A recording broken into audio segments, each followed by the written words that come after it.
Hi guys, welcome along to the channel, and I'm joined by Dave, and we're basically going to go through the new Sisters of Battle Codex, which is out today. And yeah, we're just going to go through a little bit of the lore, and then we're going to go through the factions inside the codex, the unit cards, all the rest of it, and then we'll probably put together like a starter list that we both think might be good for beginners. So this video is aimed at beginners. And anyone who's played Sisters of Battle, yeah, us basically, will probably shout at us and say these lists are not competitive. But this is just what we think is quite cool, and we're putting together. And yeah, we'll leave it to the end. So anyway, lore-wise, well, I'll say hello to Dave first. Hello, Dave.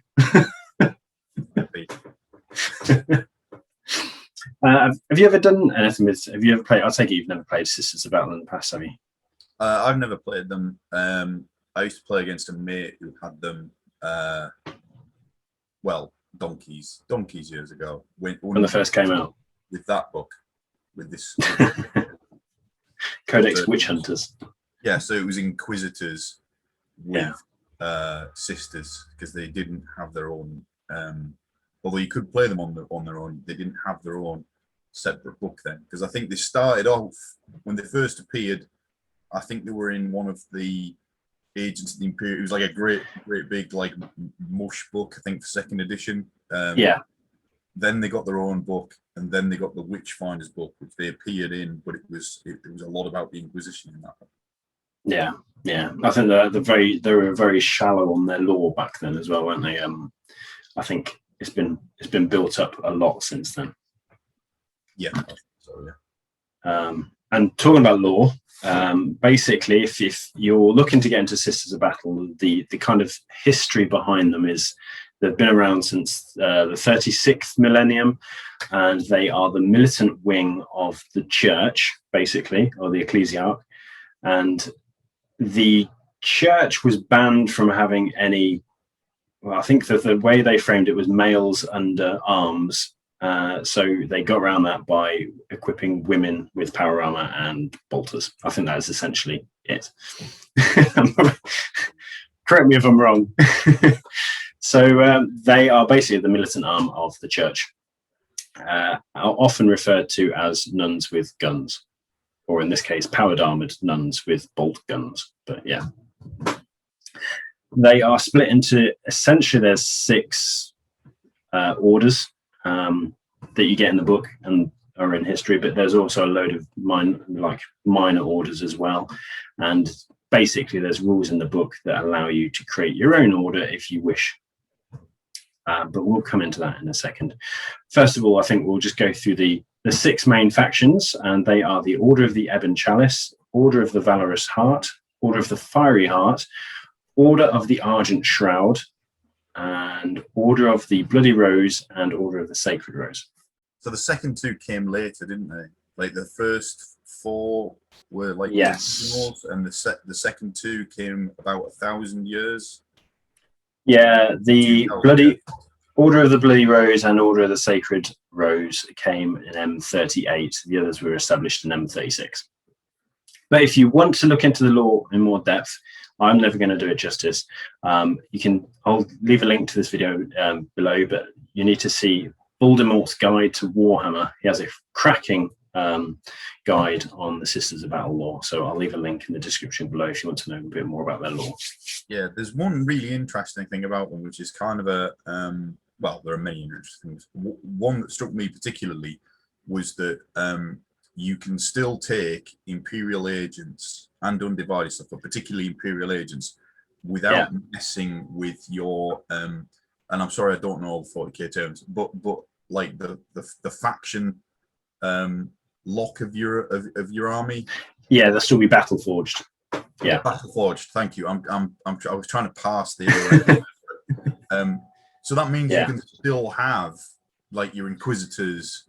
Oh yeah. Or, Death Cult Assassins, and which is so you can still build that kind of witch hunter army if you want to, and it will still have a lot of the punch. Well, the punch that it would have a dedicated Sisters Army, which I thought was pretty cool. So you could visitor in there, you know, make quite a themed army. I didn't do that with mine, but it is a nice touch, I think, having that being able to, because of the historical, like you say, the historical nature of the faction itself in playing terms, coming out with the Inquisitors and everything like that, having that little touch saying you can play with them, I think is cracking. I think GW have done a good job there. The other fluffy way to play them that occurred to me beyond just playing them as themselves, is you could put yourself a ecclesiarchal leader in there, put it under the Imperium umbrella, and take, or possibly take them as a separate detachment, and take Imperial Guard, and do do a themed list with maybe an ecclesiarch that's broken the ban of the decree passive, and have an Imperial like Imperial Guard regiment use their rules, but then build your own, do your own conversions with, you know, nice purity seals, candles everywhere, you know, go mad maybe with like the code open. There's a lot of scope for it. Yeah, there's so much you can do with that sort of ecclesiarchy bent that, like, from a modeling and from a theme perspective, it really interested me. I'm not hugely competitive, but that's right up my street. And I thought, you know, you could do a lot with the Sisters as well along those lines. But Sisters themselves are really cool. Yeah, I mean, especially the new models. I mean, you're not a fan of the is it Morvenn Vahl, is it? But I really like that model. I'm a massive fan of it. I really like it, and I love the way it plays on the tabletop as well. It's extrememely strong. We'll get onto these, but it is extremely strong. But I'm not a fan of the sculpt for Yeah. Right, so we'll go into each of the orders. So first of all, each has got detachment abilities. So them as a whole have a detachment ability. So there's the decree passive, which you were just mentioning. So you can include a maximum of one Canoness model and one missionary model in this detachment. You cannot include more cult imperialis priest units in this detachment than there are adeptus sororitas characters. So you can have loads of priests because, well, you can have as many priests as you've got characters, basically. Yes. And then they also have, as you have sororitas characters. Yes, exactly. So if you've got a Canoness and a Palatine, and so example, you can have two priests. Then they also have their order convictions, which are kind of similar. If you ever play Space Marines, it's kind of, I can't remember what to call them, the Space Marines, but like the specific chapter rules, such as Bolter Fusillade and stuff like that.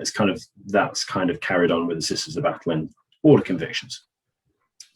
But unlike, there's another twist to Sisters of Battle, is that they have these miracle dice, and I think it's Acts of Faith, isn't it? Which kind of also adds another bit of flavour to their playing style, which I think is they've really thought it out. I think it's fantastic. That. Have you got like a sort of 40,000 foot view before we get into the orders? My helicopter view of I mean, it's a strong book. I mean, it's a lot stronger than the old version, and I think a lot of the units have had like a power level decrease from the previous version. So I think, for example, the mainstay, the Sisters of Battle squad, which was 3 power level for 5, but then it went up to 7, I think, if you had the 10. But now it's only 6. So generally they kind of made it a little bit cheaper, which means you can get a few more Sisters of Battle on the board. Saying that, they are good at taking on the elite armies. They're not so. I don't think they're so great at taking on a horde. I think they might struggle against the likes of like Orcs, Imperial Guard, but I think against Space Marines and Necrons, etc., I think they might be quite good. What do you think? I mean, I'll caveat this with I've not played 9th edition. Okay. Yeah. I played some 8th earlier on, and I played a lot of 40k, but a long time ago. The first thing I thought was, my goodness, there are a lot of rules. Yeah. Well, okay. Yes. Yeah. Yeah. The army that I'm currently collecting for Crusade is Renegades and Heretics from Legends. There are so many rules. There's so many rules. Yeah. I mean, if you're a beginner, I'd always say, start with the basic models, start with the Canoness, start with the Palatine, get some Battle Sister squads, maybe a Retributor squad, stuff like that. Just the basic core units. And then once you're a bit more confident, go into getting a Celestine maybe, or go into getting a Morvenn Vahl or something like that once you want to build it up. Yeah, that's one of the things which I found a bit tricky about this one particularly, was my first thought was I'll see what's in the combat patrol or start collecting box. And it doesn't have one. There isn't one. Not yet. No. I mean, it looks like there's going to be a second wave release with the tank, with the Castigator tank in it. So maybe it'll come in wave 2. Yeah. But right now, like my first thought was, well, that, you know, I'll have a look at that because it'll probably give you something good to build around. Because generally they do. Yeah. Always, but generally, but you know, I didn't have that. And also, I mean, yeah, it's just kind of, it's a tiny barrier. I mean, it's not a massive barrier, it's a tiny barrier to collecting the sisters, them not having that start collecting box. But yeah, like you say, hopefully it'll come around in waves 2. But yeah. The strength, it's hard for me to say because I'm comparing it to basically the Imperial Guard book, which is the book that I know, and Space Marine to a certain extent because I've at least read their book. They've got an obvious weakness unless you particularly go in that direction, in that they don't seem to have a lot of heavy long range firepower unless you lean into the Exorcists and the Castigator. Yeah, because even the Retributors, although they have, you know, the multi-melters and heavy bolters, and they've only got 3 options. I think heavy flamers, heavy bolters, and multi-melters, which aren't massively great in range. So they're not massively long ranged. But I actually quite like that. I like that they've got a thing that they're slightly weak on. Otherwise, I mean, they would become Space Marines, wouldn't they? At some point, yeah, sort of finicking around with these things. There's a lot, I think, for a new player. There was a lot for me to sort of go at here and think, okay, I would take me quite a few games to get through this. So I'll say, I think I love them. I think they're brilliant. You know, it actually had me at a point thinking, oh, a small Sisters army, you know, maybe a second army after I do my Renegades and Heretics. But that is what I thought. I thought, like, these are probably a really good second army. They're probably not a great first army because there's a lot to go at. I think if you're just picking up 40k for the first time, I think, like you say, they're a difficult army to get your head around. But yeah, it's like you say, so many rules, these miracle dice, acts of faith, as well as the many rules, even on just individual units, such as Morvenn Vahl. She has tons of rules that you've got to try and remember. But yeah, I mean, yeah. I think there'll be a few times where you kind of catch yourself out, and maybe sometimes where you perhaps inadvertently catch your opponent out in a little bit of a gotcha, which is not always, I mean, that's not really what you want to be doing, but purely because you'll forget when you're starting out, there's so much to remember. I really like the miracle dice mechanic and like for a couple of lore reasons, actually, because one, it reminds me a bit of Tzeentch Destiny dice. But then one of the ways that you can get more of them is a bit like Blood Tithe for Khorne. Yeah, different little facets of the Emperor, maybe. It's quite clever. It is very clever. But yeah, I mean, going back to the actual army itself, it's like you were saying, it's troop choices. They've got one, which is the Sisters of Battle Squad. So if you want to make a detachment, so a battalion detachment, you have to have 3 Sisters of Battle Squad as your starting point, because you haven't got any other choices there. But again, they're similar to a Space Marine tactical squad, because you can kit them out with a heavy weapon, a special weapon, blah blah blah. So you can kind of play with them a little bit to kind of make them suit what you need. But you can, but they are more restricted than the tactical squad. Precisely as we discussed, they lean into the melter, they lean into the flamer, they lean into the bolt weapons. They do get special storm bolter. They do get special flamer, which is why you know the rules better than I am. But I looked at them and thought you could kit them out to be quite nasty anti-horde. Yes, you could. It might mean you didn't then cover all your bases. I still think they're struggling. I mean, even if they took the flamers and the heavy flamers, I still think they would struggle against the likes of Orcs and Imperial Guard, though.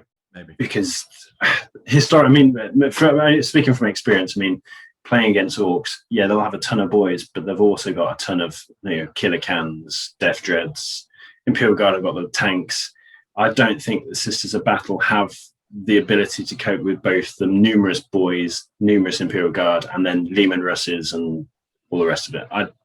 If they're coming up against a combined Imperial Guard, that has a ton of men and then a few tanks, then I think they're kind of going to struggle. But that's just my thoughts. I'm probably going to get proved wrong on that.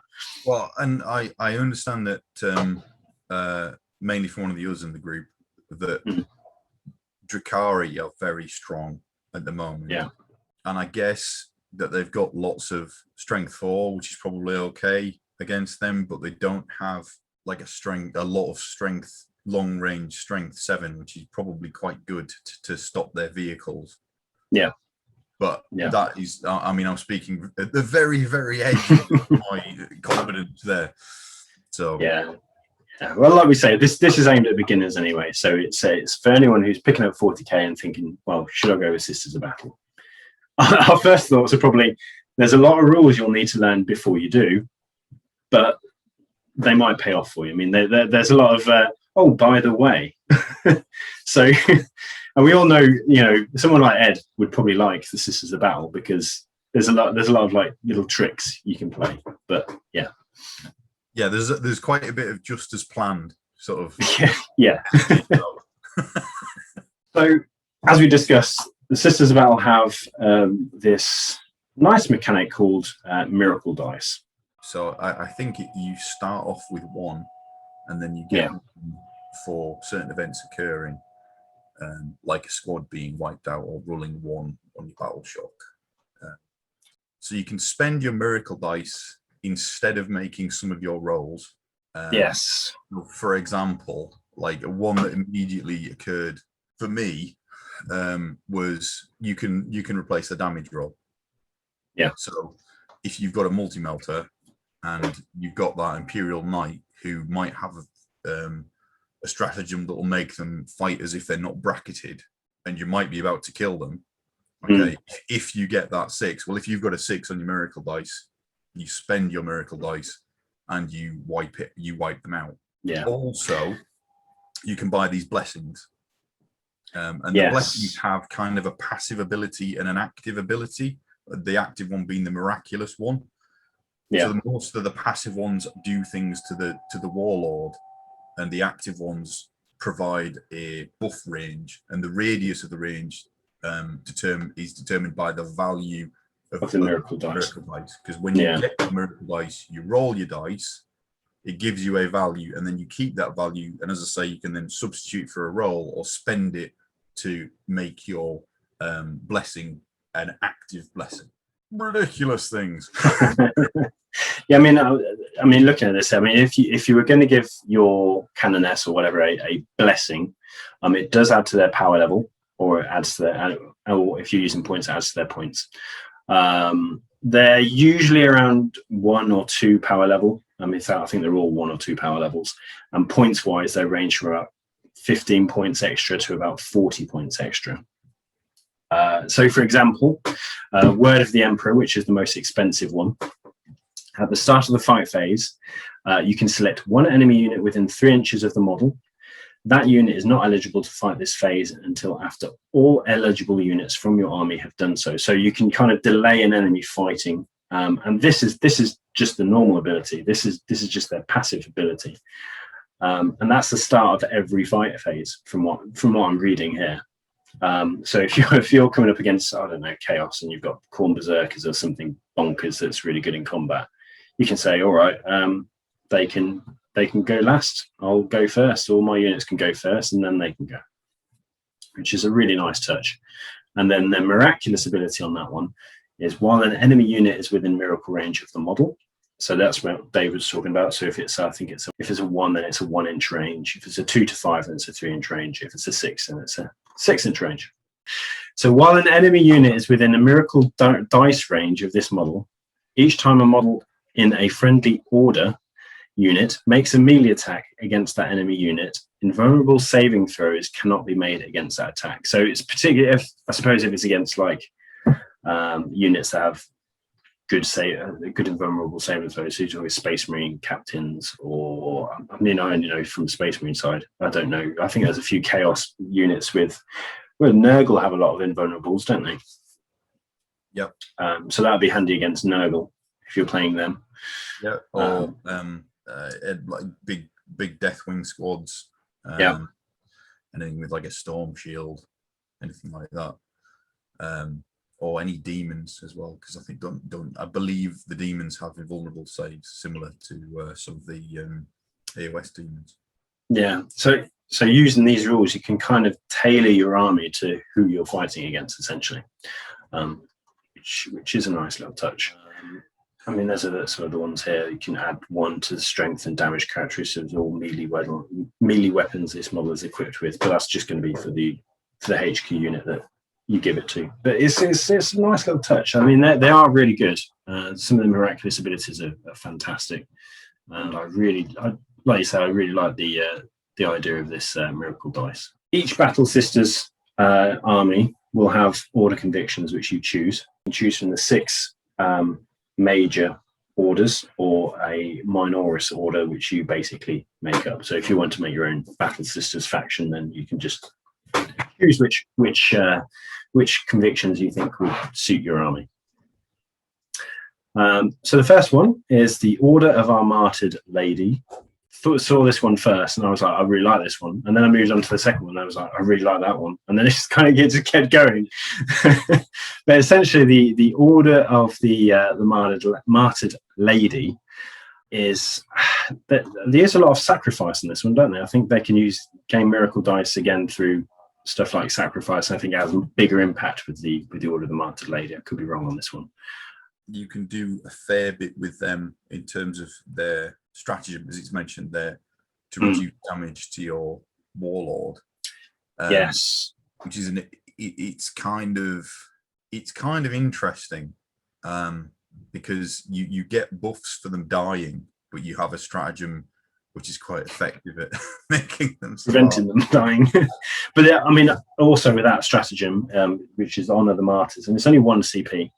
But when you use it until the end of the battle, each time a unit from the Order of our Martyred Lady model makes an attack against a certain enemy unit that you choose, they can add 1 to their attack rolls, their attack wound rolls, which I think is quite nice. So if you choose a Nurgle, which are quite high toughness, and you're wounding on, I don't know, let's say 5s, you can bring it down to 4s, which is quite cool. It's quite cool. It's a nice little touch, and that's only 1 CP as well. So if there's a particularly tough unit you want killed, that's a good stratagem for it. What occurred to me with this one particularly is that sort of Khorne playstyle. Yes. I'm talking about Khorne AOS, in which, because you get some benefits from the loss of your units, you could play into a style where you have 1 or 2 damage dealing units, and then a number of low strength, probably min strength, chaff and throwaway units that you deliberately put in a position to block and then be killed, to then buff your real players, if you like, which I thought was interesting. I don't know how effective that would be in 40k. It isn't that effective in AOS, in all honesty. No, it's something you can try out, isn't it? It's certainly, I think, looking at this, I mean, there's loads of buffs. I mean, even just the general buff. I mean, there's each time an attack is made by a model with the conviction from this particular one. If the unit is below its starting strength, they can add 1 to their attack's hit roll as well. So they can add 1 to their attack hit roll if they're under strength, and then they can play the Honor of the Martyrs and add 1 to their wounding roll as well if they're targeting a certain unit, which is it awesome. Made me think of the Repentia a bit, because that would be potentially quite helpful for them. And if you let a big unit of Repentia get into you without doing anything to them, then best. God help you. Yeah, because they're going to do a lot. But I don't think that they're the best faction for Repentia. No. They're very interesting, and I think they nicely line up with their fluff as well, in terms of getting the benefit of martyrdom and it all kind of keying back into that. But I didn't think that they were the most competitive one, although again, very much a novice. Nor were they the one that made me think, I really want to build an army around that. And it kind of, as I say, kind of reminded me of Khorne. It kind of reminded me of Phoenicium in Cities of Sigmar as well, where you get you can have, for example, a unit of Phoenix Guard which will just never die, and then you can get buffs from units of, say, flagellant trash dying around it. If they had like Freighterist Militia or some really cheap sort of unit which they could give that keyword to, that you could just send out to die, this could get very interesting. But I did look at it and think, your sisters aren't that cheap. No. You want to be just burning them, and that's what this kind of would lean you into, I thought.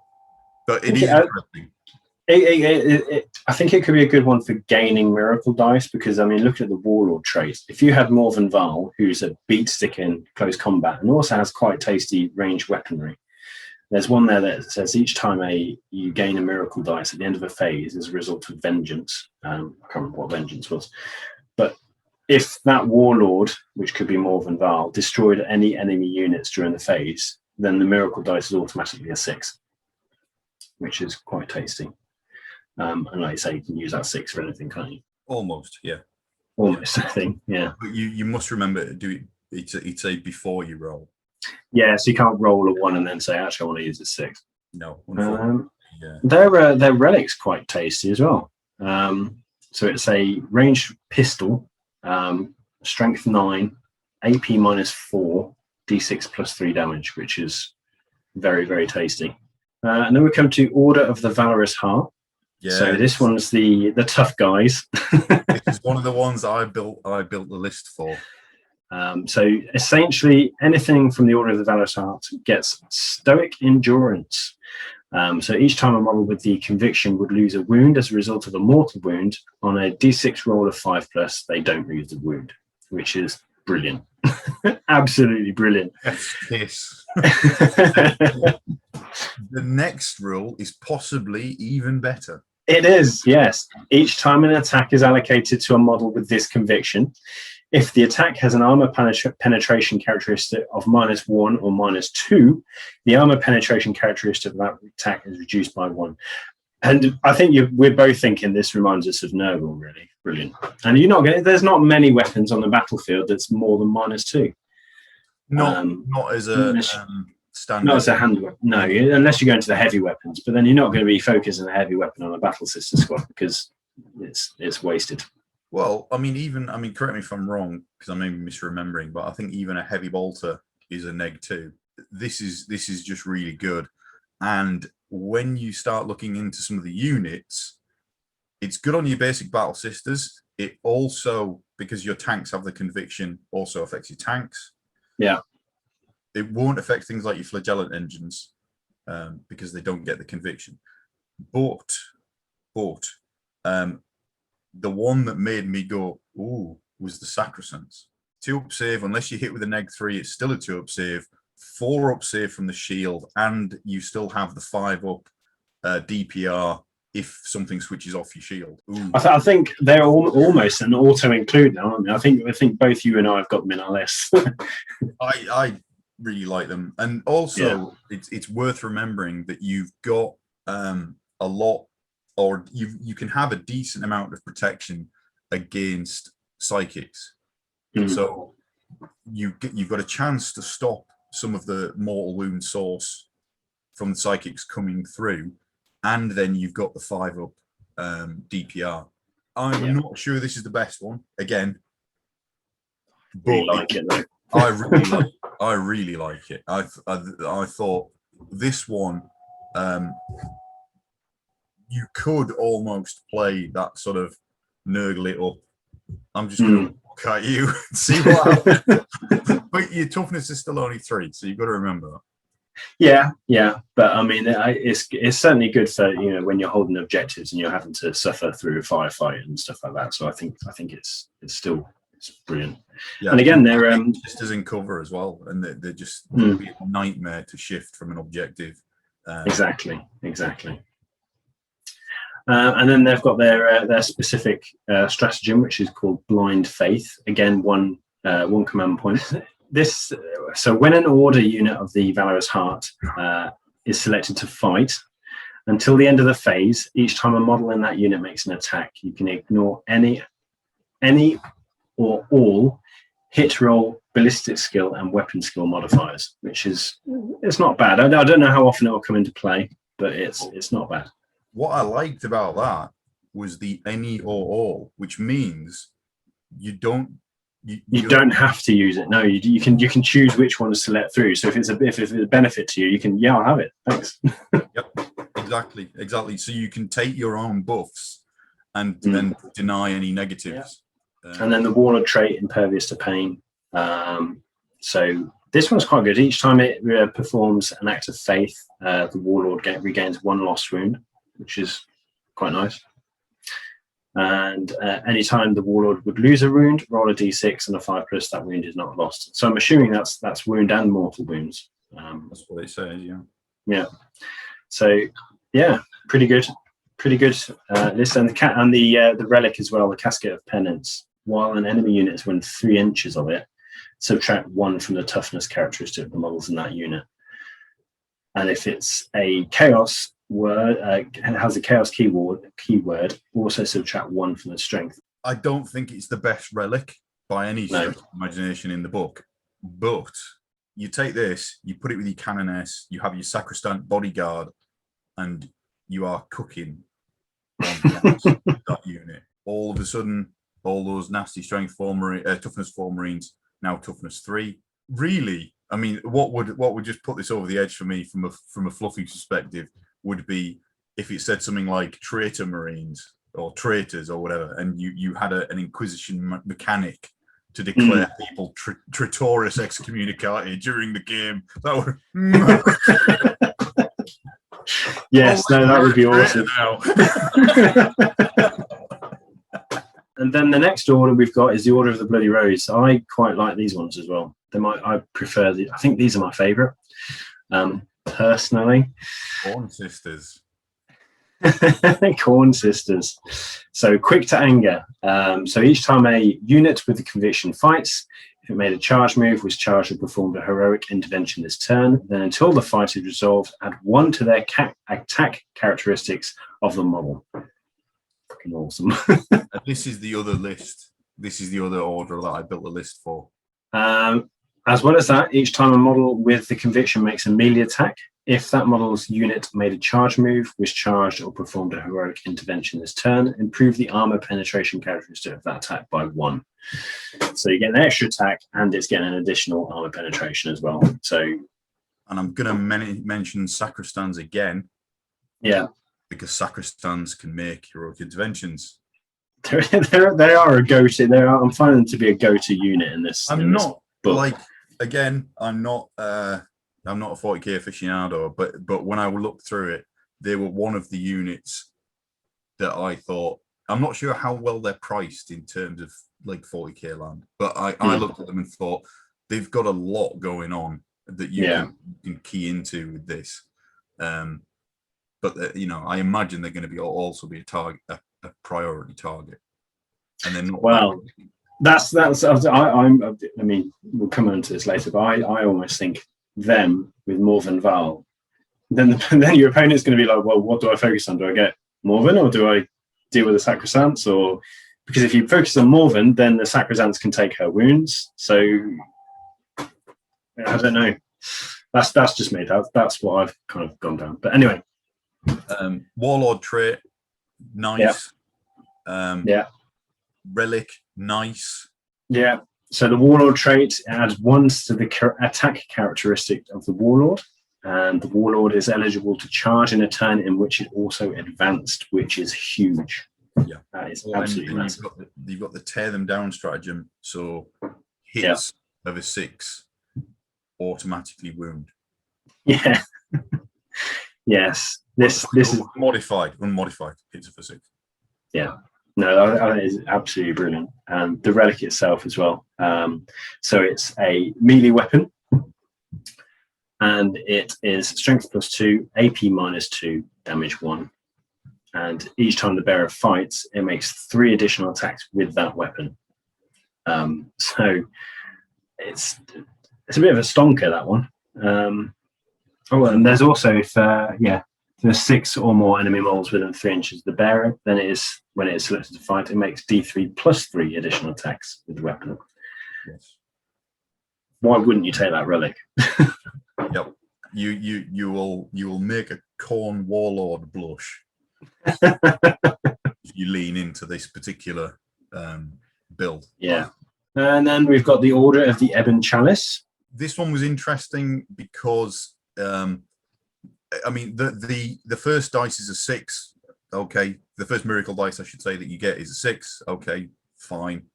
And it is just the first one, not the ones after that one. The recover your command point and a 5 up. Okay, yeah, yes, like it's fine. It's just a farming method, isn't it? All the factions have got one way or another to farm some CP. So yeah. Yeah, and it leans into cleansing flames.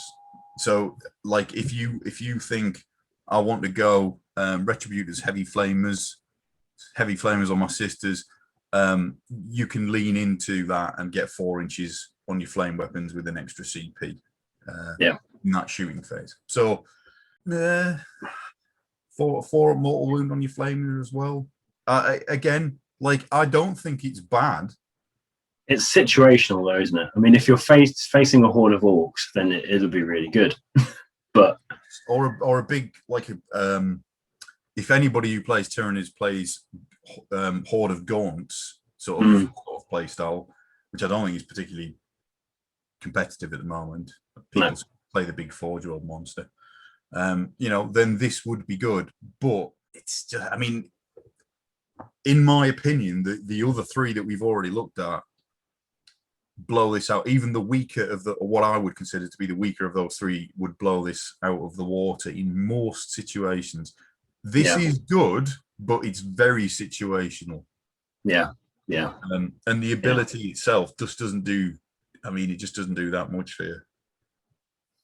No, I mean, I think this one's going to get passed over for, like you say, the other 3 essentially, because even if you go to tournaments, depending on what the orc release is going to be like, there's not many horde armies at tournaments nowadays. It's usually Space Marines and elite units and elite armies like that. So I can't see this one getting chosen that much, if I'm honest. You do get the extra sacred right, as you say. Yeah.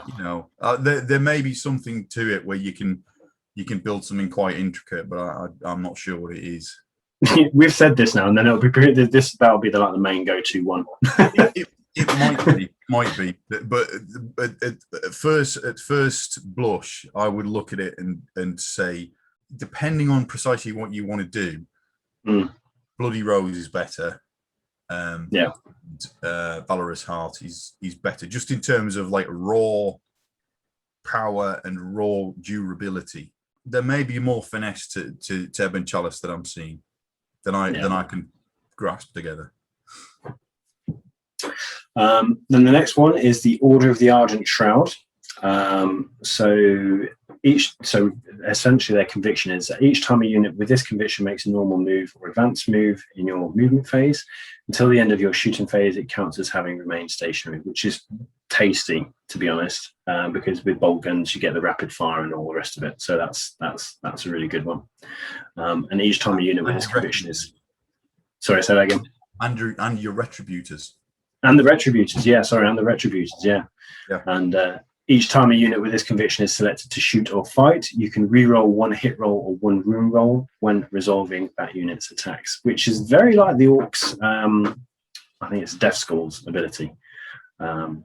but that's quite. I mean, it's only one dice, but it's better than nothing.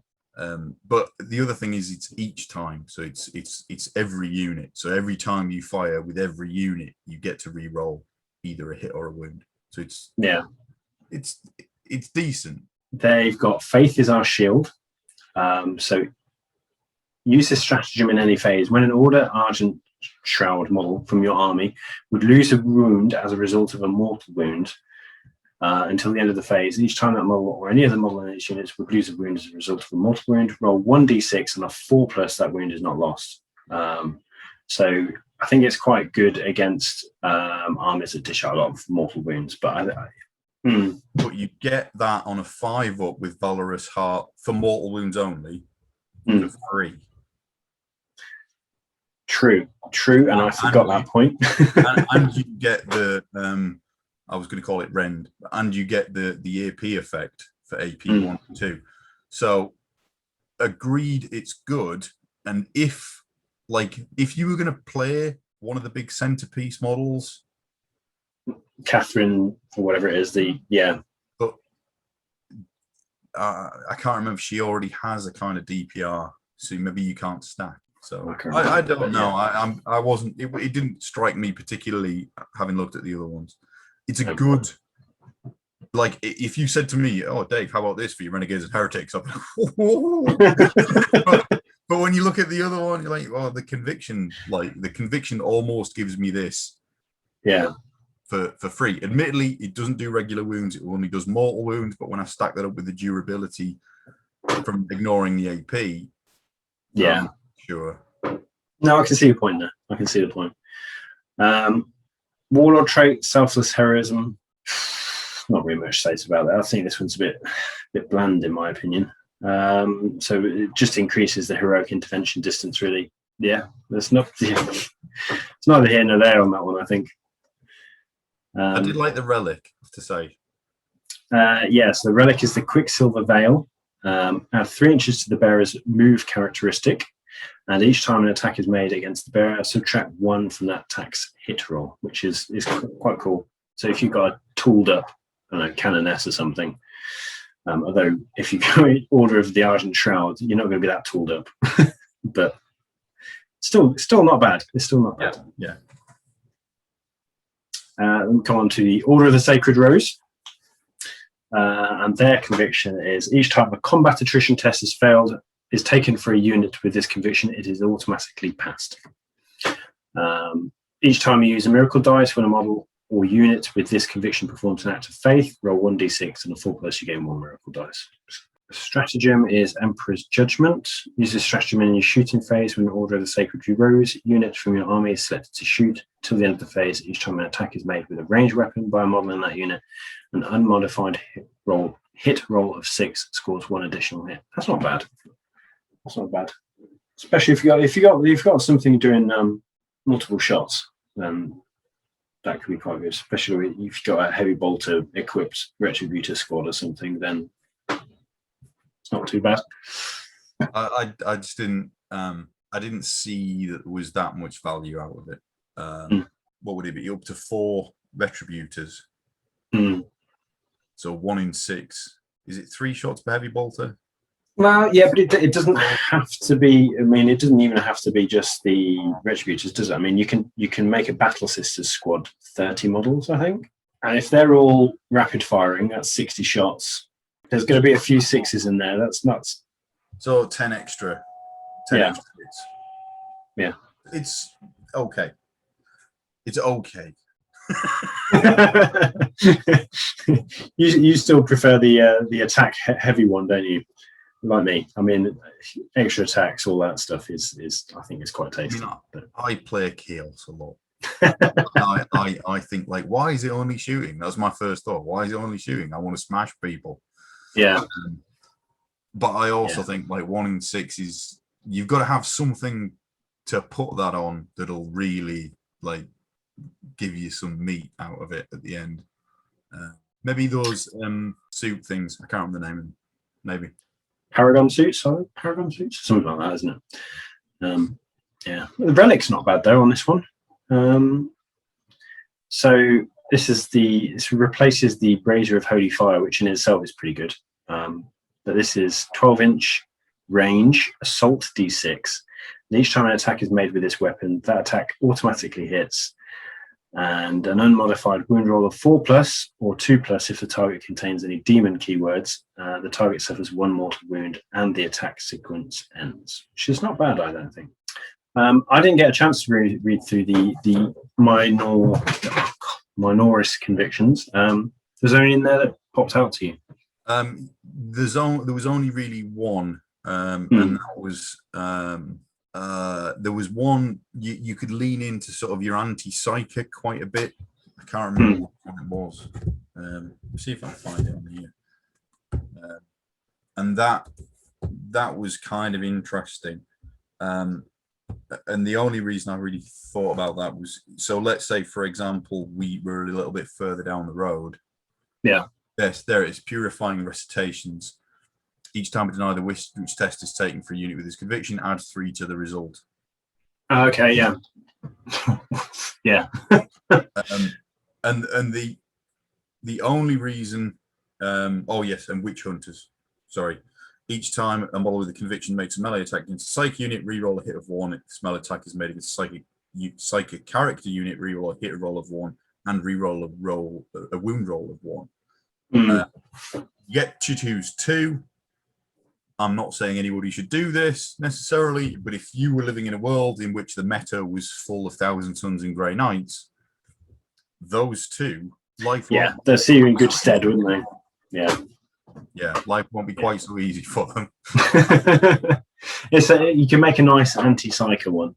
You can definitely make an anti-psyker one. I'm not sure if it actually. I don't think there might be some magic formula in here, but I don't think that they really stack up as being particularly better than the ones that you've got on offer. But it does give you a little bit more flexibility. But I do think you can build a nasty anti-psyker order. So as well as the warlord traits for the individual orders, they can choose to swap them out for the standard order traits, which any order can choose. So there's 6 in total. Some of them are not bad. So the Righteous Rage one particularly stood out to me as well, which was each time this warlord makes an attack, you can re-roll a hit roll and you can re-roll the wound rolls, which was quite tasty, I thought. So you're limited if you choose not to have a sister. Yes.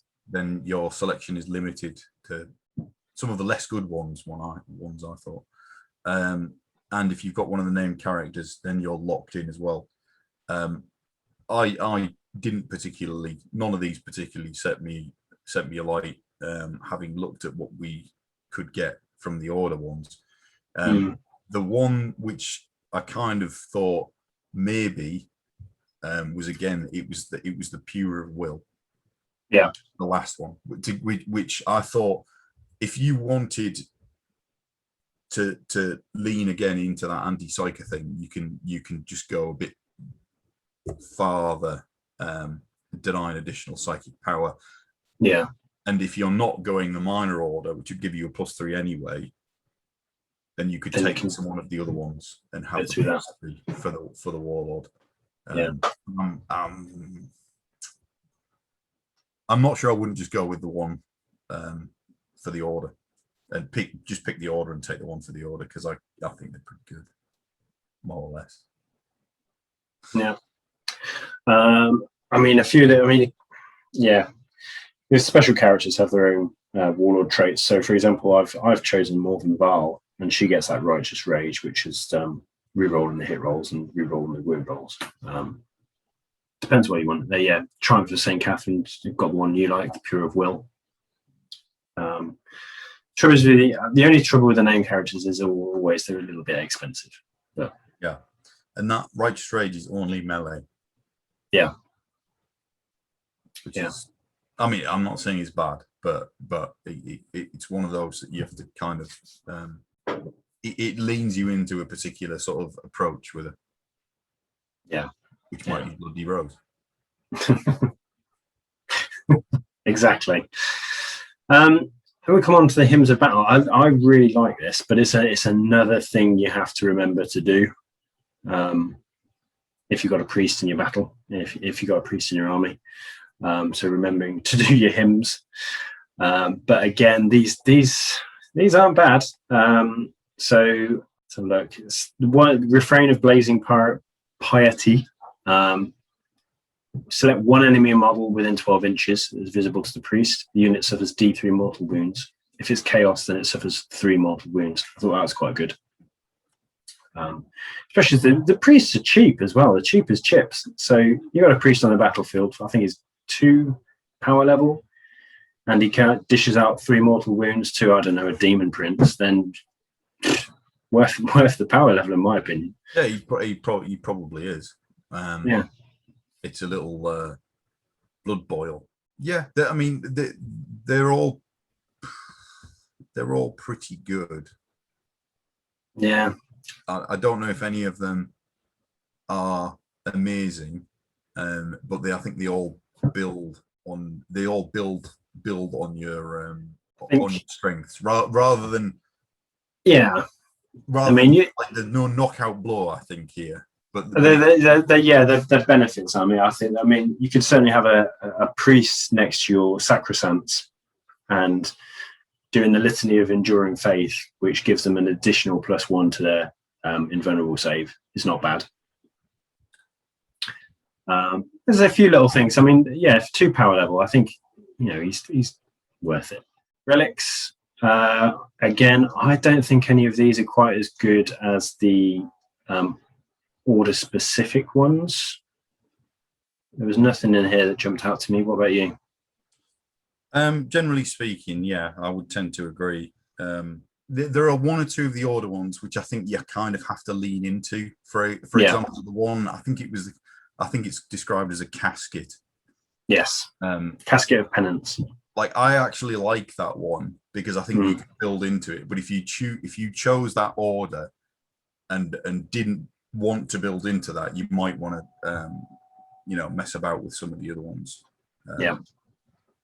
I did like the book, but just because, well, I mean, it only does the one thing. It gives you the extra aura range.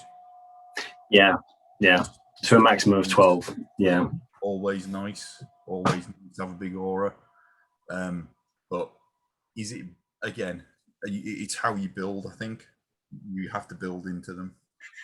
The Crusade bit looks fun, I have to say. You get the Saint points, you get the Martyr points, you get the usual sorts of stuff for your traits and whatnot. Yeah, I'm kind of disappointed my Space Marines don't get anything, I mean, as nice as this. I mean, the Space Wolves do. They get the Saga, don't they? But yeah, the Space Marines don't deserve things like that. They don't deserve, good character fluff-based stuff because they don't have any. They're very bland. Is that what you're saying?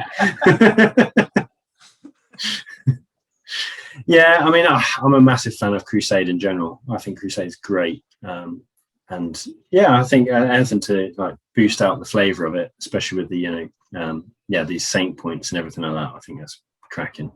There's Saint points and there's Martyr points. So yeah, how these work, but you can choose a trial, can't you? And then depending on what you do during the game gets you extra Saint points. But essentially, I think it is. Saintly reward. Yeah. Saintly reward. I love this. I think it's fantastic. It's brilliant. This is definitely my cup of tea. So yeah, I can see your second army being a Battle Sisters Crusader force then. I've got a lot to do on the first one. And then agendas. I mean, I won't go into Crusades too much. I mean, if people want us to do a Crusade video, then yeah, I'll be happy to fill it out a bit and do some Crusade videos on different factions. But yeah, I think otherwise, when you get the book, have a read through and see what you like. I mean, I'd like to do a Crusade video in the future once we've got more of the 9th edition books out. Yes, yeah. We know at the minute there's not many books to go on, is there? And some of them are better than others, like Space Wolves, Sisters of Battle. Yeah, I mean, any review that we did about Crusader wouldn't be about the power of the faction, really, unless one of them seemed grossly like disproportionate, like old legions of Nagash. Glory was just out of whack when it came out. But it would be more about like what flavor does it have rather than anything else. Yeah. You want to do the units then? Yes, and we're going to go straight into my favourite, and I absolutely love, I know you're not a fan, but I love Morvenn Vahl. The absolute unit. The absolute unit. She's a beat stick in close combat, and she's pretty good at ranged weaponry as well. I mean, she's got the missile launcher, which in itself is amazing. 2d6, strength 4. I mean, there's no AP, but damage 1. That's not bad for taking out some, orcs and stuff like that. It's a blast as well, so that's always good. Yeah. She's got the Fidelis, which is ranged 36 inches and heavy 3, strength 6. Not bad at all. So, but yeah, when it comes down to actual face-to-face melee combat, I don't think there's anything in this book better than her. I mean, you can choose which attack you're going to use between a sweeping blow or a lunging strike. And the sweeping blow, basically every time she makes an attack with that weapon, she makes 2 hit rolls instead of 1, so it basically doubles her attacks. It's -2 AP, is 1 damage. And she already has 5 attacks, so you're talking 10 attacks essentially, aren't you? So it's pretty damn good, I think. The lunging strike is strength +3, so you're talking strength 8 on her. -3 AP and 3 damage, which is good against, you're going to be up against a tank or something like that. So, yeah. And also any unmodified wound rolls on that one of 6, target also suffers 1 additional mortal wound. So that's always nice. So I've actually chosen her in my list because I was looking at the Canoness and I just keep looking at this one and I really like the model. And I thought, well, if I was collecting Sisters of Battle, I'd probably start with her. And yeah, then from there, I kind of went on and said, well, I have some of the Sacresants to sit around as protection. And yeah, that's kind of what my list was based on. It's based on her completely. But you've got a different opinion. I know you're not a big fan of her, are you? Well, you're not a fan of the model. Yeah, it's more the model than it is the unit. I think she might be the strongest thing in the book. Yeah. She's extremely resilient, more than you'd think, like just looking at the straight stats, because she's got the war suit, which is a 4-up. She can get your own save, and also because she's got 8 wounds, she can be bodyguarded. I think I don't know the proper term, but she can have a bodyguard. Yeah. So look out, sir. Is that what I'm talking about? Yeah. Yes, that's it. Look out, sir. Yeah. The Abbess Sanctorum aura, okay, that does kind of push you in a particular direction, in my opinion, because it doubles up part of one of your conviction abilities from Argent Shroud. So Argent Shroud, if you remember, gave you a reroll of a 1. Yeah. And she gives you that anyway. Admittedly, it's only 6 inches, but it does mean that you're not stacking up that sort of value train quite so much as you might be otherwise. Yeah. Does she get your order? No. She doesn't get the order keywords or anything like that, so she can't benefit from any of the order specific stuff.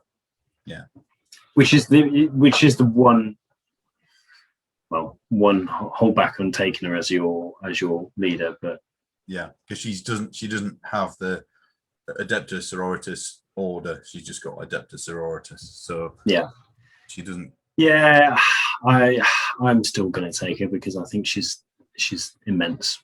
That's it. 13 power level. She's quite costly, but I think she's a nice centerpiece for your army as well.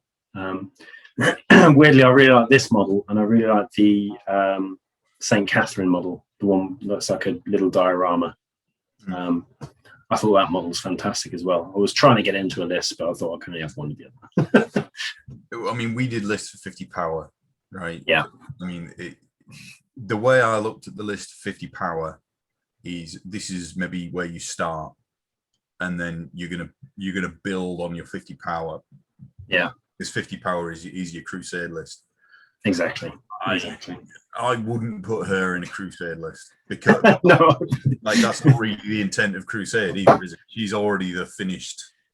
Yes. Really. Yeah. I mean, like I said, I've chosen her purely for more aesthetic reasons because I really like the model. And if I was collecting the Sisters of Battle list, I was kind of thinking, what would I want in my list that kind of motivate me to paint? So I think that's why I've gone for her. There's nothing to be done for taste, isn't there? There is not. But yeah, I mean, then you've got the Canoness, which at 3 power level is cheap as chips.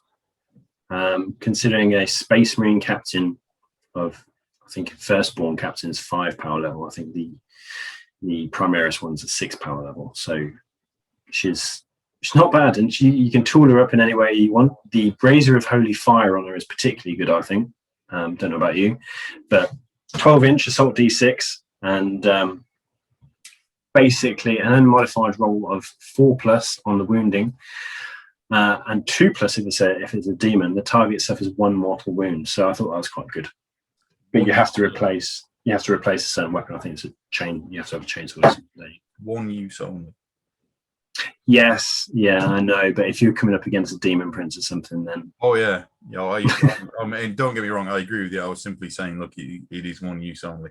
That time that somebody parks like Mortarion in front of you, Mortarion's going to kill your Canoness. So just just do what you can do. Yeah, but again, I mean, if you played it right, I mean, there was that.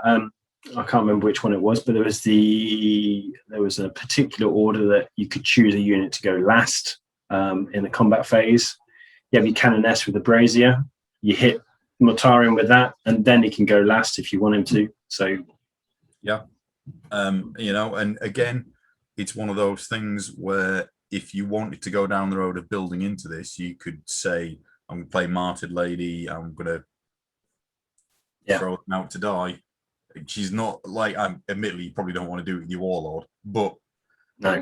You can throw people out there to die and just say, do the damage that they're going to do, and then get those sweet buffs.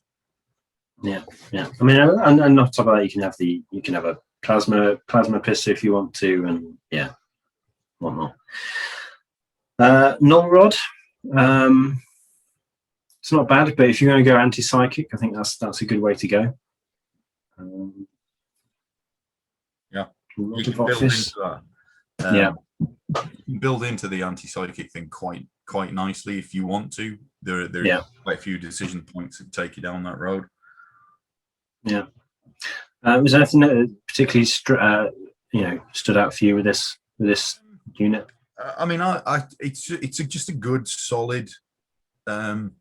It's a good solid character, relatively cheap, reasonably survivable.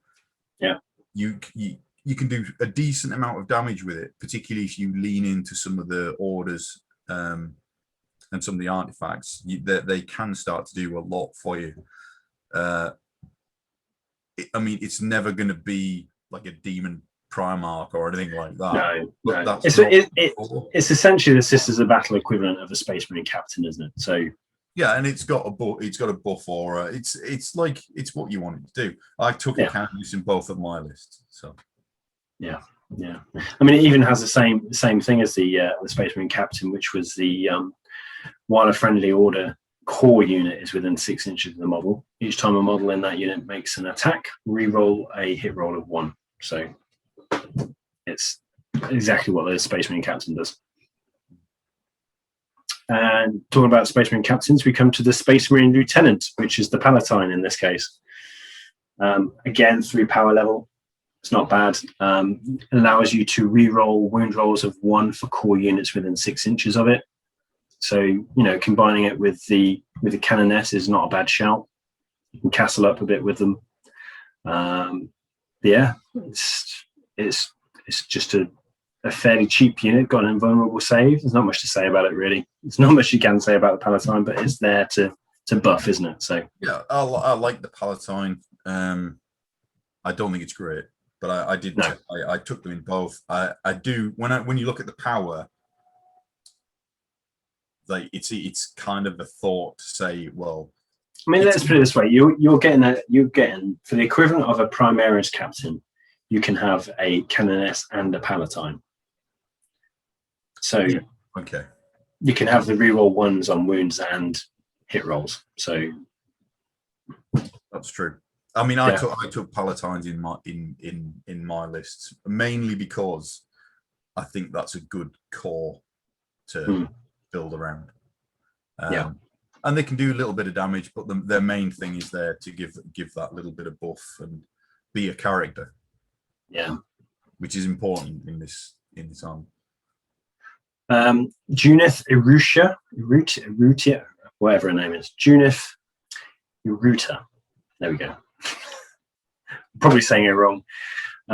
Named character. Couple of heavy flamers on her. Mace of Castigation. She's all right, but I mean, you've got other options like Morvenn Vahl for your special characters. I'm more likely to go to Morvenn Vahl. I mean, she's 7 power level, so she's more than a Palatine and a Canoness put together. Like, she's fine. She's cool. I like the model. I quite like the stats. I quite like her rules. I don't like that she's Order of our Martyred lady. Yeah. That was why. Yeah, I was going to come on to that as well. It's not a great order to be part of. So there's better orders out there. So yeah, I'll probably pass her over as well. Missionary, 3 power level again, but he is the priest. So this is one of those that can give you the hymns if you want them. Yep. I think there is a priest model later on, which I think might be 2 power level. So I think he's in elite. Yeah, so I think if you're going to do it, maybe if you want just the hymns to get the hymns, I'd probably just go for the 2 power level priest rather than the missionary. But that's personal choice, I think. The other good one of this one is the 6-inch buff. So Adeptus Ministorum. So units within 6 inches of him can use his leadership characteristic instead of their own. It's not bad. It's only 1 pip difference, though. Yeah. So, yeah. When I say 1 pip, I mean for a Battle Sisters squad, it's only 1 difference. Yeah. So I'm not sure. Yeah, I mean, yes, it's cool. Okay. This is another model I absolutely love. I think the Celestine model is stunning.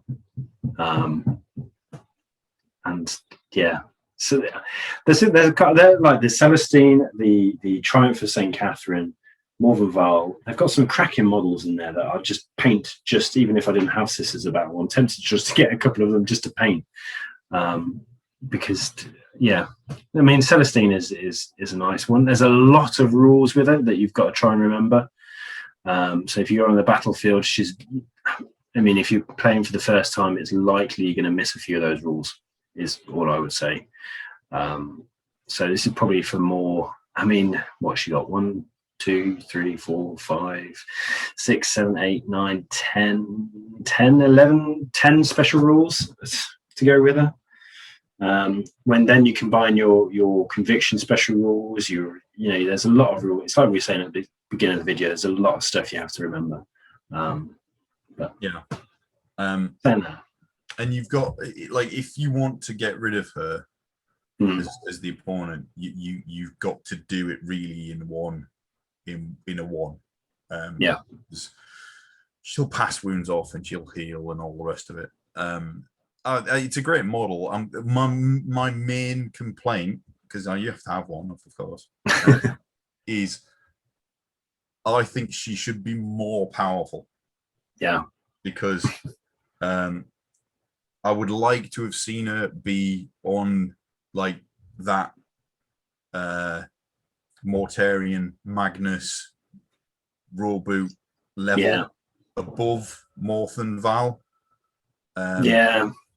But that's just, you know. Fluff-wise, yeah, that would make sense. It's not a rules thing, but that's just yeah.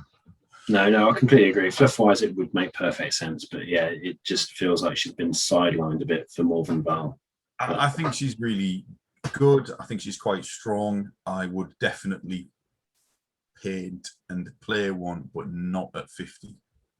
No, not at 50. I mean, yeah, it's a fifth of your points right there, 10 power level. So, yeah. Triumph for St. Katherine is another stunning model. And again, it's another pricey one at 11 power level. You wouldn't have it in a 50 power level army. I mean, you wouldn't have Morvenn Vahl in a 50 power level army unless you're me, because I'm absolutely mental. But yeah, I mean, again, there's another one with loads of rules to look at. Not as many as Celestine, but there's still quite a few there you've got to try and keep track of. So, I mean, if again, Ephrael Stern, and I mean, did you ever read Deamonifuge when it came out? No. I mean, I think this is just for fans of the book more than anything. And again, loads of special rules, 6 or 7 special rules there that she's got. The thing with most of the special characters is they're either order locked or they don't get your order benefit. Yeah. And that is a problem.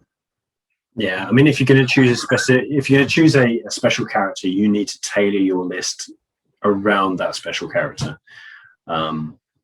Whereas if you're going 6 power in a big game, like, you can probably just chuck her in for a bit of a laugh, but it would be for a bit of a laugh. Like, she's good against chaos. Yeah. Like, okay, fine. Yeah. And but you're not going to be playing chaos every single game, are you? So no, I mean, 90% of your games are going to be against Primaris Marines. Exactly. What is this? She's okay. Battle Sister Squad's a mainstay, 3 power level, and if you go up to 10 models, then it's 6 power level. So, but the thing I really like about the Sisters is you can expand them up to 30 models. So, sorry, 20 models, isn't it? So, you know, it's, you can have 3 beefy units of Battle Sisters on your board, and if you take the one where they I think it was the Nurgle equivalent, then you're not going to shift them that easily. So, I mean, there's buffs you can do to these girls that'll leave them where they are. Yeah. I mean, and again, a bit like Space Marine. So, a Space Marine tactical unit you can take for every 10 models. You can take a heavy weapon and a special weapon. They are limited in what they can take, but you know, they're not bad choices. Multi-melters, good for anti-tank. Heavy bolters for anti-horde, and heavy flamer as well. So not bad, I'd say. But they are good. Yeah. I mean, there's no doubt about it. But there isn't a way that you can say, all right, I'm going to tool my sisters up, my battle sister squads up for close combat. No. They're a shooting unit who can have a person with a sword. Yeah, they're just there to cap the objectives, really, aren't they? Yeah, and I mean, they can do a bit of damage, but they're not pumping out, massive amounts of damage. But they can be quite resilient, as you say, if you lean into that, and they can get some specials, and they can get like a heavy weapon as well. So they're not nothing, but they don't have that range, and it's more about the force, I guess, than it is about sisters. The sisters themselves, they don't have that flex in the troop slot. No. No. The army itself is very elite heavy. Well, they've got some really good elite units. Yeah. I mean, they've got 2 fast attack choices, and they've got a couple of heavy support choices, but then they've got a ton of elite choices. So both of my lists went 3 min size sisters units. Yeah. But they're still good I mean, I don't want, because it kind of sounds like I'm saying they're not so good. They are good, but that is what they are. They're hold an objective and do a bit of shooting. Yeah. And the kit's not bad either. It's a new kit now, isn't it? So the new normal Battle Sisters squad kit is actually quite tasty, I think, model-wise. Yeah. And you only need, depends on what you want to do, but you can get away with having a couple.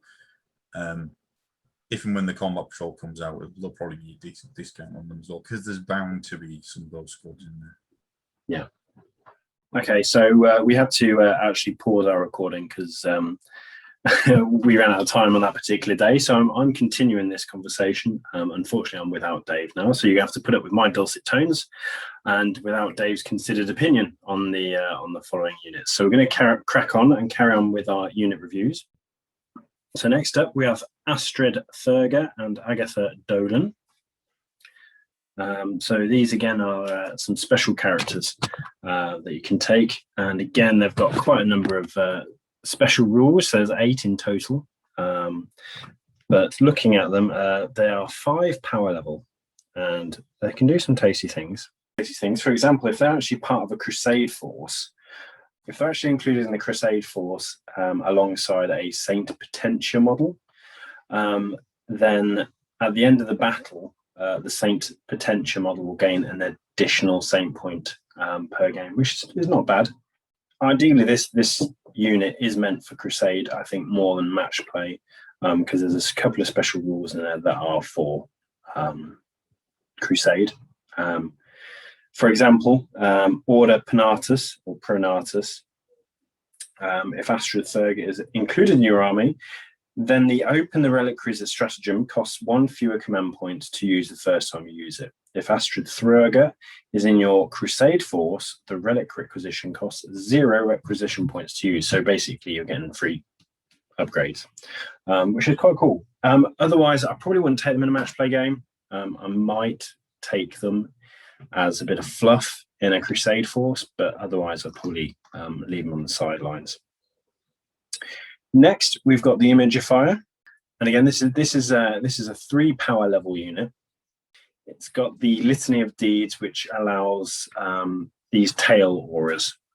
So these are such things as units within 6 inches of the model can reroll advance and charge rolls, or they might have increase on their strength characteristic of an attack.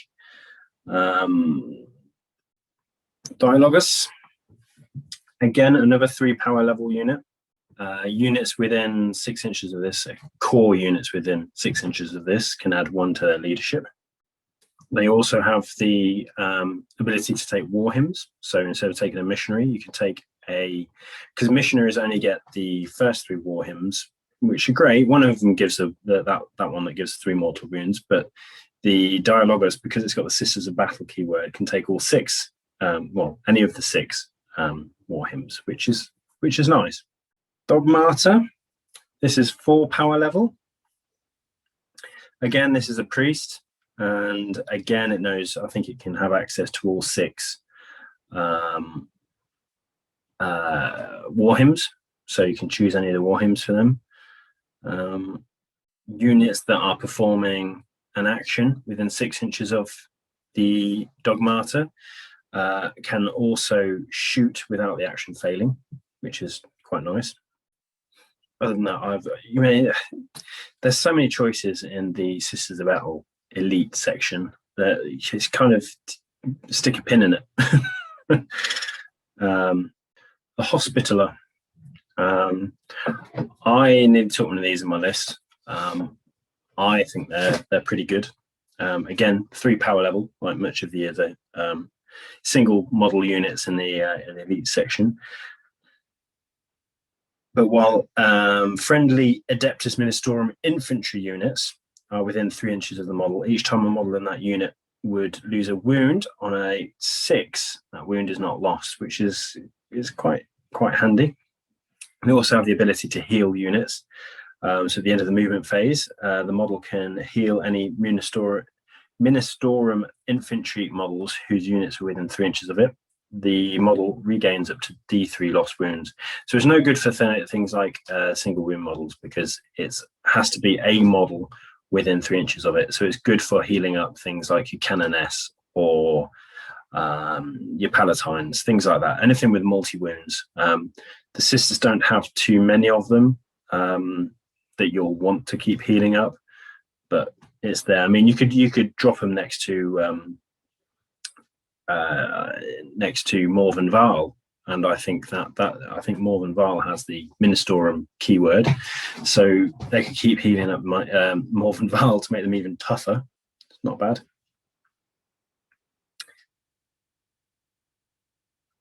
Paragon Warsuits. These are 13 power level, and you get a unit of 2. And these are 4 wounds each. They're pretty tasty. I nearly took these myself. I quite like these. I like the models themselves, and they have got good movement on them. They're 8 inches movement, so they can outrun a lot of things that are usually 6 inches. They've got heavy bolters, which is 36 inch range. They've got the Paragon Warblade for in combat, minus 3 AP on that, which is quite tasty with 2 damage each. And each Paragon Warsuit makes 3 attacks. So they're not bad in combat. They're quite tasty. 2+ save, so they're hard to shift as well with those 4 wounds. They're going to need some focused fire on them to actually remove them from the field. So I would be tempted to take them, and I do like the models themselves as well. So yeah, there's a place for them. There's certainly. I mean, that goes for anything. At the end of the day, these are just my opinions, and I always go by the rule of cool. So take units you love. If you take, you can make any unit work if you want it to work. Rule of cool always stands out for me. Preacher model. So this is 2 power level. It has priestly delegation. So if your army is battle forged, then for each missionary that's included in the detachment, 1 preacher can be included in the army without taking up a battlefield slot. It's okay, but it's not great. We've got 4+ invulnerable save. They've got 6+ save normally. Good against chaos. While a chaos unit is within 6 inches of them, subtract 1 from their leadership. But other than that, I probably wouldn't take them. They're no battle hymns, but they only know 3 of them, not the 6. So yeah, I probably wouldn't take them. But like I say, it's up to you whether you like the model or not. If you want it, take it. Celestian Squad, 4 power level, not bad as bodyguards. So when a sanctified character is within 3 inches of the unit, enemy models cannot target the character with any ranged attacks, which is not bad. They're swarm protectors as well. While a unit within 6 inches of, they're swarm protectors as well. So while this unit is within 6 inches of a Canoness, superior, Canoness, or Palatine model, each time a model in this unit makes an attack, add 1 to that attack's hit roll. So they're quite handy to have around your Canoness if you're going to boost them up with the Order of the Bloody Rose, giving them another attack roll. So add 1 per their attack roll. So that's quite tasty. 4 power level, they're a little bit pricey. Maybe take them over the Celestine Sacresants, but again, a bit more pricey than Celestine Sacresants at 3 power level. Weirdly though, points-wise, Sacresants are more than the Celestine Squad. So Celestine Squad's 65 points, the Sacresants are 70 points. So cheaper points-wise, but more expensive. More expensive points-wise, but cheaper power level-wise. Strange one, but yeah. The Sacresants have the bodyguard as well, which is nice. They also have Keepers of the Faith, so they are able to perform heroic interventions as if they're a character. Each time the unit does perform a heroic intervention, or an enemy unit declares a charge against them, while they're not within engagement range of any enemy units, the unit is set to defend. If it sets to defend, then the unit If it sets to defend, then until the end of the phase, it cannot fire Overwatch. But until the end of the next fight phase, each time a model in this unit makes a melee attack, add 1 to that attack's hit roll. Also quite tasty. But they come with a 4+ invulnerable save because of the shields. So they're probably, I don't know, I think I prefer the Sacresants over the Celestines, but that's just my personal choice. Slightly cheaper power level wise, more expensive points wise. Crusaders, 1 power level. You only get 2 Crusaders in there. What can I say? 3+. They're all right. They have a 4+ invulnerable save with a shield. They've got spiritual fortitude, so each time a model in the unit would lose a wound as a result of a mortal wound. On a 5+, they don't lose it. And they're zealots, so when receiving an attack made with a melee weapon by a model in this unit, you can re-roll the hit roll if the model's unit made a charge move, was charged, or performed a heroic intervention. So you get to re-roll failed attacks. That's quite tasty. Death Cult Assassins, also 1 point. These are handy little units for if you would just want to, bump up your list to the 50 power level, or you've got a few spare points lying around. Death Cult Assassins are 26 points. Crusaders are 22 points. So if you've got a few spare points, they're handy just to throw in there, just to add a bit of bump to your army. Death Cult Assassins have a 5+ invulnerable save, and at the start of this fight phase, if they're in engagement range of any enemy units, it can fight first that phase, which is quite cool. Also Zealots, and they've got some Death Cult Power Blades, which are -3 AP, which is quite tasty. So for 26 points, your opponent's not probably going to shoot at them too much. You only get 2 of them, but they're probably quite handy for picking off the lesser characters in your opponent's army list. Oh yes, Repentia Superior. So the Repentia squad has been split into Repentia Superior and the Repentias. So the Repentia Superior herself is 2 power level, and the Sisters Repentia are 3 power level, and that's for 4 models, because they've done the same with Blood Angel, Sanguinary Guard, where they used to have a unit of 5, but they took the Banner Bearer out as the Sanguinary Ancient. So they've decided to do the same with Sisters Repentia. So you get a unit of 4 Sisters Repentia for 3 power level, and then you can have a Sister Repentia Superior for 2 power level. So the whole squad that you used to have would be 5 power level. They have the Zealots as well, which is a nice little rule. They have Martyrdom. So if the unit is destroyed during any phase other than the morale phase, and at the end of that phase you gain 1 miracle dice, which is very, very tasty. And they also have Solace R in Anguish, which each time a model in this unit would lose a wound, roll 1d6 on a 5+, the wound is not lost. So not bad. They don't have a save normally, but it's pretty good as well. So they have a save of 7+, but yeah. They have the Eviscerators. So each time an attack is made with the weapon, subtract 1 from the attack's hit roll. So they're hard to wield basically, but they are basically strength ×2. So they're going strength 6, the -3 AP, and they're 2 damage apiece. And each Sister Repentia gets 2 attacks. So I've actually taken them in my list because I think they're quite tasty to make mincemeat of opponents. The Sister Repentia Superior. So in your order phase, in your commands phase, you can select 1 friendly Sisters Repentia unit within 3 inches of the model. If you do so into the end of the turn, this model and that unit are both eligible to declare a charge in a turn in which they advance. So they can advance and charge. And until the end of the turn, each time a charge roll is made for this model or that unit, roll 1 additional d6 and discard 1 of the results. So they're really, really good, really good. Like I said, I've included 1 of these units into my squad, which we'll go over at the end. Arco-Flagellents, also quite tasty in combat. The Arco-Flails have the ability that each time an attack is made with an Arco-Flail, you make 2 hit rolls instead of 1. So essentially you're doubling their attacks. They normally get 2 attacks, and if you hit them with both Arco-Flails, then they basically make 4 hit rolls, which is quite tasty. And they're +1 strength, so they're hitting on strength 5, -1 AP, 1 damage. Not bad. Pretty good. They also have something called endurance implants. The bearer has an attack characteristic of 3 and a strength characteristic of 5. So you can pop those.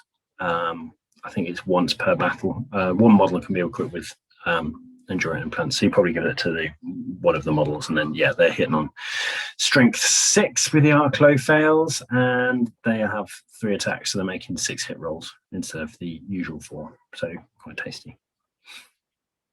They also have the Berserk Killing Machine special rule. So each time a model in the unit would lose a wound, roll 1d6 on a 5+, that wound is not lost. Not bad. Then we've got the Seraphim Squad. These are a flying unit, 12-inch range, 12-inch movement. Power level 4 for a unit of 5. They each have 2 bolt pistols, and they can be replaced. 2 of them can replace them with 2 Inferno pistols or 2 hand flamers, which is not bad. The Inferno pistols are good at taking down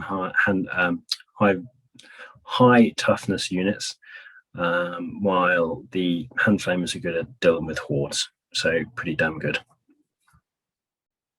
They also have Sky Strike. So during deployment, you can set this unit in the sky, so setting it up on the battlefield. If you do so, then in the reinforcement step, one of your movement phases, you can set this unit up anywhere on the battlefield more than 9 inches away from any enemy models. It's much like jump packs for Space Marines. The Zephyrim Squad, probably saying that wrong, also 4 power level, another unit that can fly. These guys have bolt pistols and power swords. They can have the Seraphim Pennant, which means that they can reroll charge rules for the unit, which is quite tasty. And the superior can have a plasma pistol. Other than that, it's up to you which one you prefer, Seraphim or Zephyrim, whatever they're called. A few with Inferno pistols or some dudes with power swords, which are good at taking out, again, high toughness units and high armor units. So Dominion Squad, 4 power level.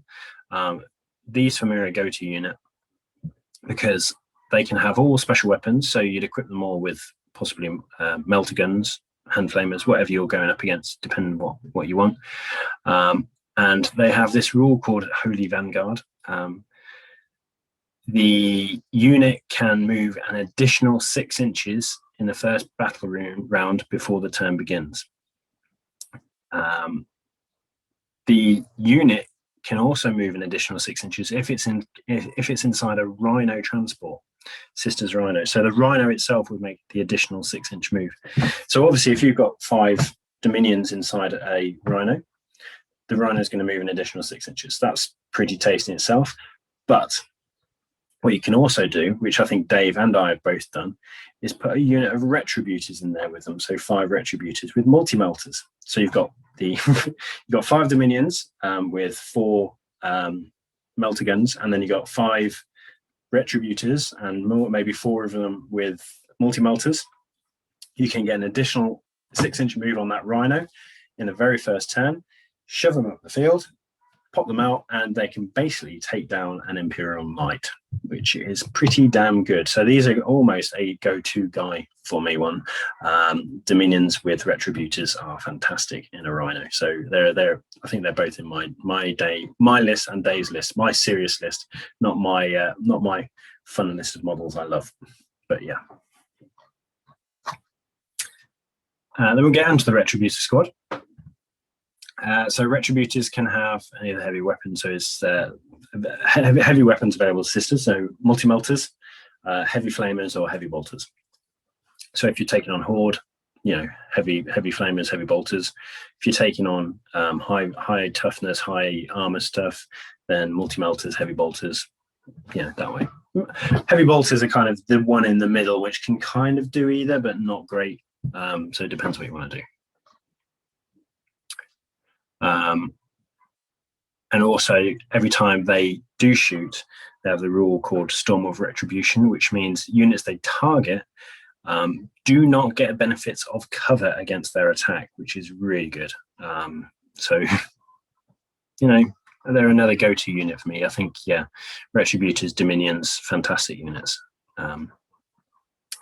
Mortifiers are 3 power level.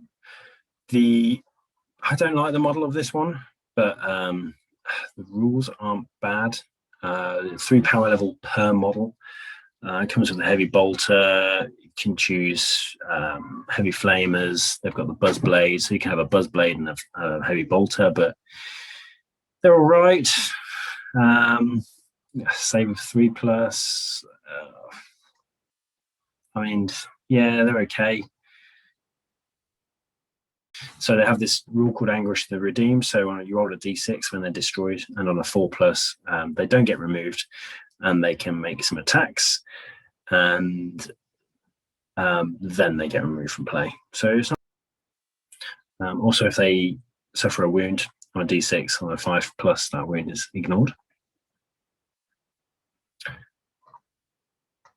Then we've got the Penitent Engines. I love these models. I think they're great models. 3 power level per model, much like the Mortifiers. But I prefer these just for the model themselves, not for particular rules, but just because the models. Again, they've got flails, so they can do the same thing as Arco-Flagellents, so 2 attacks, 2 hit rolls instead of 1 per attack. Endless Suffering special rule. They've got the Zealot special rules. The Endless Suffering means if it's eligible to declare a charge, even if it advanced. Berserk Killing Machines. Every time they would lose a wound on a 5+, that wound is ignored. Wrath of the Penitent. So that's the Buzzblade. So yeah, I love Penitent Engines. I think they're on my fun list. They might not be on my serious list. Coming into the heavy support, we've got Exorcists at 9 power level. They're quite pricey, but they're one of the only heavy support slots alongside the Retributors that you have that's good at range stuff.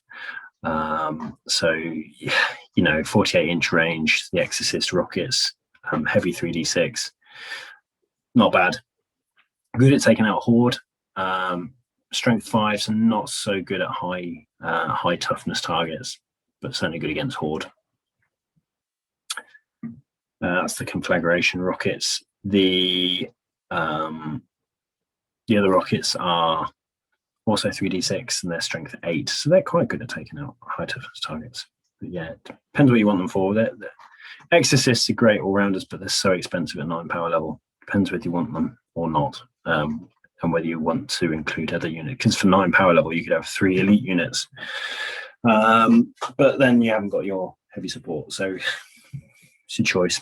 Castigators, which is basically the Sisters of Battle version of the Predator tank. Again, 9 power level, quite pricey, but it's got the auto cannons on it. It's got battle cannons. It's, you know, it's a really good unit, and it's quite a tough unit to shift. What do you want in your heavy support role? It's kind of, do you want a tank? Do you want something that's going to set the back and shoot rockets? Or do you want the squad of Retributors in a Rhino with your Dominion squad that can just shoot up the field? It's kind of, how do you want to play? Do you want to be in their face? Do you want to be on the back line? Or do you want to kind of be in between? If you want to be in between, then probably the Castigator might be a choice. If you want to be on the back line, obviously go for the Exorcist. If you want to be in your face, get those Retributors and a squad of Dominions in a Rhino. But yeah. And yeah, the last one is the obviously dedicated transport. We've got the Sororitas Rhino, which is a Rhino. You have a hunter killer missile on it if you want. Got the Immolator, the 7 power. It's not bad. Quite a tasty model. I do like the model itself. Cheaper than the Castigator. Has a heavy bolter on it. It can have hunter killer missile, immolation flamers, which are 18-inch range. They automatically hit the target. You have twin multi-melters on them, heavy 4, d6 damage, strength 8, quite tasty. So yeah, there's And then also they get their special terrain piece, which is the Battle Sanctum, which is 4 power level.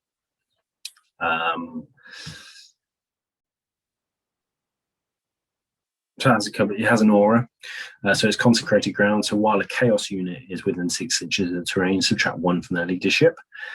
They can have some prayers while there are any Battle Sanctum terrain features on the battlefield. Imperial priests or Adeptus Sororitas units in your army can attempt the following prayer. At the end of your movement phase, 1 culting priest or Adeptus Sororitas unit from your battle that is wholly within the friendly Battle Sanctum terrain feature can start to perform this action. The action is completed at the end of your turn. Once completed, you gain 1 miracle dice. So you can perform a prayer in there and you get a miracle dice. It's not bad. And that's it. That's kind of the end of the all the units. So hopefully you've kind of understood my jarbled message of what the units can do and that. What I've got for you now is Dave and I have both kind of made a couple of lists, and I'll run through. Today's first list is part of the Order of the Bloody Rose. He's got a Canoness, bolt pistol chainsword. He's got a Palatine, bolt pistol power sword. The Canoness is his warlord. Troops, he's got 3 Battle Sister squads. They're all equipped with a Simulacrum, which gives them, I think, it benefits the miracle dice.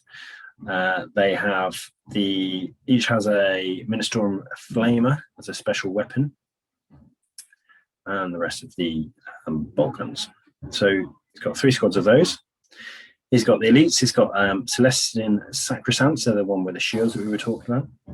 He's got Repentia Superior, and this is Sisters Repentia, much like I have. Got the Dominion Squad. They are all equipped with melter guns. 5 of them. He's got the Penitent Engines. He's got 2 of those. And he's also got 2 dedicated Rhino transports. Total of 50 power level. That's his first squad. So his point with this one would be putting the Dominions, and I imagine, well, he's got 2 Dominion squads, sorry, with all with melter guns. So I imagine he would put one of the Dominion squads with the Sisters Repentias in a Rhino and charge them up the field, so the Sisters Repentias can just have at it, because they get that extra 6-inch move, and the Dominion squad can kind of shoot with their melter guns at any high value targets. And then he's also got the another Dominion squad to go in the other Rhino, possibly with the Sacresants, or I would imagine they would stick around with the Canoness, but they might go with a Battle Sister squad so they can claim an objective quite quickly. So you get the 6 inches movement from the Dominion squad to come shoot it there and claim an objective, which is quite tasty. His second list, Order of the Valorous Heart. Canoness, it's got a Missionary. They've got the Psalm of Righteous Smiting Warhymn. He's got, again, 3 Battle Sister squads, same as his previous list, all with flamers. 5-person squads, so they're all 3 power level each. The elites, he's got the Arco-Flagellents, 3 of those, Celestian Sacresants, and a Hospitaller. Then on the fast attack, he's got the Dominion squad again. Heavy support, he's got a Castigator and a Retributor squad. And then for his dedicated transport, he's got a couple of Rhinos. So again, he's going to be putting the Retributor and the Dominion squads together in a Rhino. He has sent me some notes on how they would work. So he says the list with the Bloody Rose list boosts the effectiveness of Repentia and Sacresants. The Repentia and Repentia boss will zoom up with the half Dominion squad. Decent close combat, anti-knights melter on the Dominions, would expand with more Repentia squads and Penitent Engines if he was making the list bigger. The second list is more survival, so Sacresants will be incredibly hard to kill. The Dominions, again, to shoot up the board with Retributors and the Rhino to add more melter. A bit of long range in the Castigator, and again, he'd expand with that list with probably more Sisters and a Hospitaller. So yes, my fun list is a bit daft, but I had a lot of fun building it. So these were kind of pure models I like to take. So I had Morvenn Vahl, because I love that model. I quite like the Missionary model, so I've got one of those as well. I've got 3 Battle Sister Squads, equipped the same way as Dave. I've got some Sacresants, I've got a Hospitaller, and I've got a Castigator. So there's not many models in my list for the first one, but they were purely models I absolutely loved. I like the Sacresants, I like the Castigator, I love the normal Battle Sisters, and I love Morvenn Vahl. So that was kind of my first list. My more serious list, however, which is what I would recommend over that list completely, is I've got 2 battalions. 2 detachments. I've got a battalion detachment, and I've got the Vanguard detachment. So that gives you 6 power level, 6 command points off the bat. The all Order of the Bloody Rose to give the extra attacks and all that jazz. So what I've got is a Missionary and a Palatine in the normal battalion. The Missionary has the refrain of Blazing Piety, which gives the D3 mortal wounds when he performs a hymn, or 3 mortal wounds if it's a Chaos unit. Quite like that, so I'll put that in there. 3 Battle Sister Squads, all with Flamers. I've got the Dominion Squad, like Dave has. They're all with Melter Guns, and they'll be accompanied by a Retributor Squad, all with multi-melters. And they would all jump inside a Rhino. There's also a Castigator there with its heavy weapons, so that's quite handy. And I've got the Canoness, and I've given her the Blazing Ire trait, and I've also given her a Inferno pistol and the chainsword with the Beneficence relic, which is really, really tasty. Got some Sacresants to go alongside the Canoness. I've got Sisters Repentia and a Superior. And yeah, they kind of there to kind of scare the opponent. They might go in the Rhino. They could, you can do it either way. If you're wanting to take down a high toughness, high armor unit such as a Knight, you can shove your Retributors in with the Dominions inside the Rhino to get the extra movement and shove them up the board. Or if you're taking on something else that you want to get in close combat with, shove the Repentias and the Dominions in the Rhino and get them at the board instead. Alternatively, if you're just playing objectives, you can shove any of the other units in that unit Rhino with the Dominions, such as the Battle Sister Squad, shoot at the board and try and claim an objective early, and then they just won't shift. So you've got choices there. In terms of pricing, I've priced up Dave's list and my lists. I've only done my second list, not my first list, the fun list. So I've only done my second list, the more serious list, and I've done both Dave's lists. I've done it as GW prices, how much you can get them through Element Games, and how much you can get them through our colleague Sarah, who's on the channel, who has her SCN hobbies, how much it would be to buy these lists through her. And I'll give you a massive hint, it's a lot cheaper through Sarah than Element Games or through Games Workshop. So first up, Dave's list. Okay, so starting with Dave's list, including the Codex, if you wanted all the units inside that to make the list that Dave suggested, that would be £383 through GW. Through Element Games, obviously they offer a 15% discount. That would be down to £325.55. Moving on to Sarah, who offers a 25% discount, you're down, including delivery, you're down to £294.44.